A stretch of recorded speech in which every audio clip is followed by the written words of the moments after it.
Hello, and welcome to Voices of the Testament. Today we're diving into one of the most profound and thought-provoking stories in the Bible, the story of Job. It's a tale of faith, suffering, and ultimate restoration. Job was a man who lived in the land of Uz. He was blameless and upright, a man who feared God and shunned evil. He was also incredibly wealthy. He had 7 sons, 3 daughters, and thousands of sheep, camels, oxen, and donkeys. Life was good for Job. He was blessed beyond measure, and he thanked God for it every day. But one day in the heavenly realms, a conversation took place between God and Satan. God pointed to Job as an example of a faithful servant. Satan, however, challenged this. He argued that Job was only faithful because God had blessed him so richly. "Take away his blessings," Satan said, "and he will surely curse you." God allowed Satan to test Job, but with one condition: Job's life was not to be taken. Soon disaster struck. In one tragic day, Job lost everything. His oxen and donkeys were stolen, his sheep were burned by fire, his camels were taken, and worst of all, a mighty wind collapsed the house where his children were gathered, killing all of them. Overwhelmed with grief, Job tore his robe, shaved his head, and fell to the ground in worship. He said, "Naked I came from my mother's womb, and naked I will depart.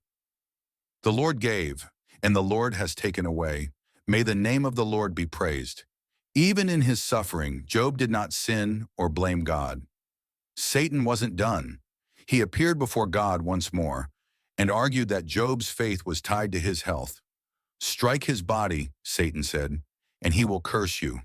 God allowed Satan to afflict Job with painful sores from head to toe. Job was in agony. His wife even told him to curse God and die. But Job replied, "Shall we accept good from God and not trouble?"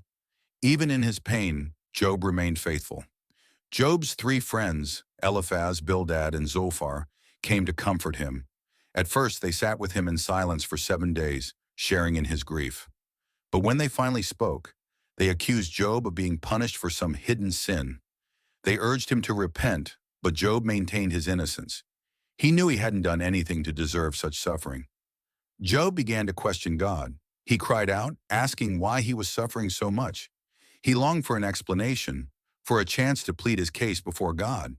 He felt abandoned and confused, but he never stopped believing in God's justice. Finally, God answered Job, but not in the way Job expected. God spoke from a whirlwind, asking Job a series of questions that revealed his infinite wisdom and power. "Where were you when I laid the earth's foundation?" God asked. "Can you comprehend the vastness of the universe? Do you control the stars or the seas?" Job was humbled. He realized that God's ways were beyond human understanding. He repented, saying, "I spoke of things I did not understand, things too wonderful for me to know." In the end, God restored Job.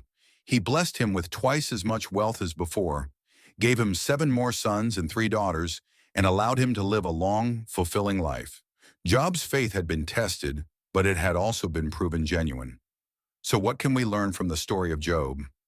The moral of the story is that life is full of trials and suffering, but God is always in control. Even when we don't understand why we're going through difficult times, we can trust in God's wisdom and goodness. Job's story reminds us that faith isn't about having all the answers. It's about trusting God, even when the path is dark. Thank you for joining me on this journey through the story of Job.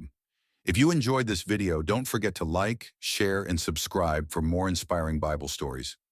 Until next time, may your faith remain strong no matter what challenges you face. God bless.